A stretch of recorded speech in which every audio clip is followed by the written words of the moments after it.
Un panier de légumes acheté directement au producteur par le consommateur. Le concept n'est plus nouveau et pour cause, les AMAP ont 20 ans cette année.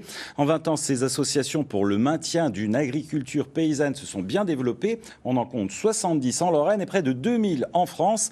C'est le dossier de 3 minutes pour ma planète ce week-end avec Styliana Pev et Lydia Quérin.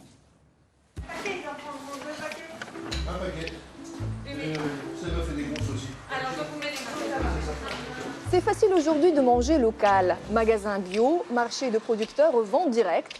Mais il y a 20 ans, les AMAP étaient les précurseurs dans le domaine du circuit court. Ce mode de consommation engagé est le choix de 3500 familles en Lorraine. Comme tous les mercredis soirs, depuis 16 ans, c'est l'heure de la distribution à l'AMAP du Crapaud Sonneur à Nancy. Un sarrasin. Ok. Tu veux une miche plutôt Cette association pour le maintien d'une agriculture paysanne est une des premières en Lorraine. Et elle compte aujourd'hui 120 familles, 3 fois plus qu'à ses débuts. Des produits locaux, de saison, cultivés sans produits chimiques de synthèse ni OGM. Le concept séduit, mais surtout, il permet de sauvegarder l'activité paysanne du territoire. Il y a 20 ans qu'on a commencé, c'était le constat de la disparition de l'agriculture paysanne et de l'envahissement des terres par l'agriculture industrielle. Ça continue toujours d'ailleurs, il ne faut pas se leurrer sur le rapport de force qu'il y a.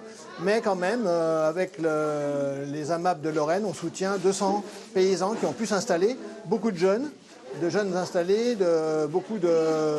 en partie des néo-ruraux et en partie des paysans qui se sont convertis en bio. Parmi ces néo-ruraux installés grâce aux AMAP, Sébastien Zenacker, d'abord membre lui-même d'une AMAP, cet ancien organisateur de soirées décide de faire une reconversion professionnelle et s'installe comme maraîcher il y a 8 ans. Je sortais de formation et pour moi, mon projet a été fait en fonction de ce mode de commercialisation. Grâce aux citoyens qui réservent leur panier avec 1 an d'avance, Sébastien sait que toute sa production sera vendue. La garantie d'une sécurité financière et un revenu décent.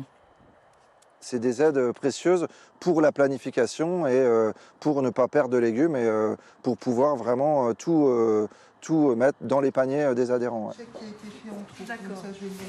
Celle qui s'occupe à trouver des adhésions pour justement écouler la production de Sébastien, c'est Marie-Christine, présidente de l'association. Pour elle, faire partie d'une AMAP, c'est aussi un acte militant.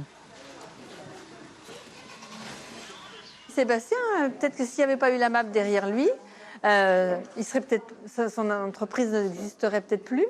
Il vient d'embaucher un ouvrier, donc ça fait 2 emplois grâce à l'AMAP. Donc c'est ça notre satisfaction. Depuis 5 ans, le nombre des AMAP en Lorraine est en train de stagner autour de 70. Ces associations sont concurrencées par d'autres types de circuits courts ou encore l'arrivée du bio en grande surface.